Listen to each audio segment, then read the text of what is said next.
Buenos días, alumnos. El cielo está azul, los pájaros cantan, pero nosotros estamos en casa y esta es la primera de las clases que tenéis de lengua y literatura. En este caso vamos a seguir tratando el tema de Antonio Machado, este impresionante escritor, y concretamente el primero de los libros que ya empezamos a comentar en clase, que era Soledades, Galerías y otros poemas. En primer lugar, nos podemos centrar en la diapositiva número 4 de la presentación que tenéis en este mismo mensaje, en donde ya vimos parte de esa diapositiva. Se hablan tanto aspectos temáticos como aspectos formales, es decir, el contenido y la forma en que está escrita esta obra. Vamos a repasar primero lo que dijimos en clase.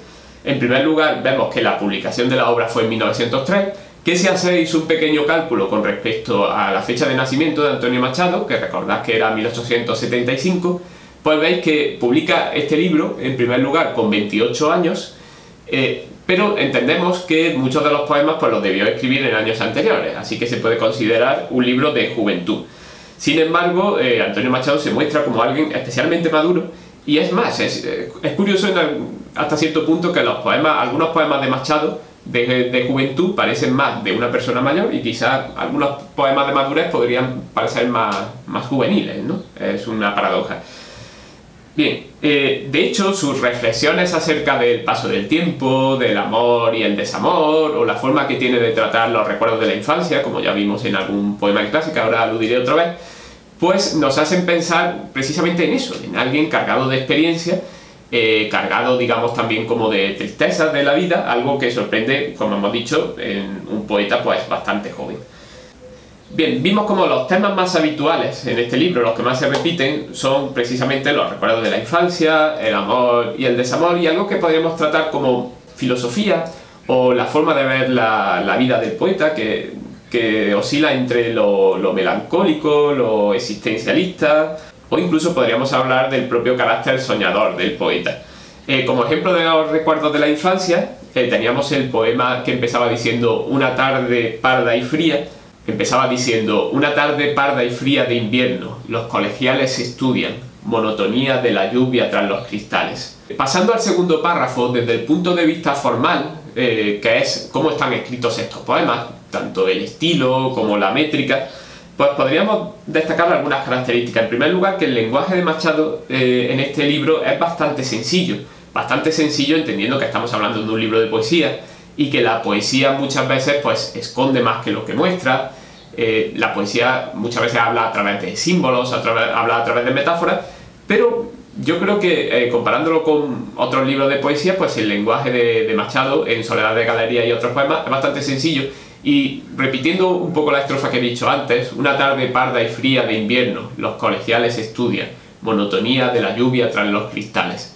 Pues vemos que es un lenguaje casi directo y al mismo tiempo poético, porque esa monotonía de la lluvia en los cristales es un detalle que ya nos sumerge en ese ambiente, en ese aburrimiento del niño en la clase, y que lo intenta mitigar, lo intenta paliar pues mirando por la ventana y distrayéndose con el juego de las gotas de agua que monótonamente pues van cayendo por el cristal. Otra característica formal es que los poemas de este libro son bastante descriptivos. De hecho, yo suelo decir que si a un dibujante le encargaran, y de hecho probablemente hay muchas ediciones así, le encargaran una edición con dibujos de Soledades, Galerías y otros poemas, pues su labor sería relativamente fácil, porque cada poema pues o bien nos marca un paisaje en el campo, o algunos elementos simbólicos pero muy visuales, como el camino con árboles a los lados, o como las estelas sobre el mar. Así que yo creo que el dibujante pues tendría bastantes ideas en las que inspirarse para hacer sus dibujos.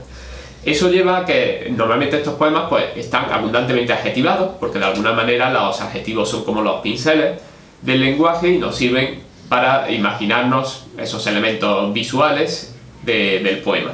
Por ejemplo, en la primera estrofa de uno de los poemas que también tenéis en la selección de textos, que dice: yo voy soñando caminos de la tarde, las colinas doradas, los verdes pinos, las polvorientas encinas. Fijaos que prácticamente cada uno de los sustantivos relacionados con la naturaleza, con el paisaje que tiene alrededor, pues va acompañado directamente de un adjetivo. Las colinas son doradas, los pinos son verdes, las encinas son polvorientas. De hecho, Machado estaba bastante influido en este libro por un movimiento denominado modernismo, que quizás el escritor más famoso del modernismo es Rubén Darío, al que Antonio Machado había leído durante esos años, y que se basa sobre todo en un tipo de poesía muy adornada, un tipo de poesía muy que entra por los sentidos, que no solo habla de lo visual, sino que muchas veces habla de aromas, habla de sonidos, con una gran abundancia de adjetivos y de descripciones en general. Y esto se nota bastante en este libro de Machado, y luego veremos que cambia en los libros posteriores, y especialmente, por ejemplo, en sus últimos poemas, que son mucho menos sensitivos, son mucho más filosóficos y abstractos.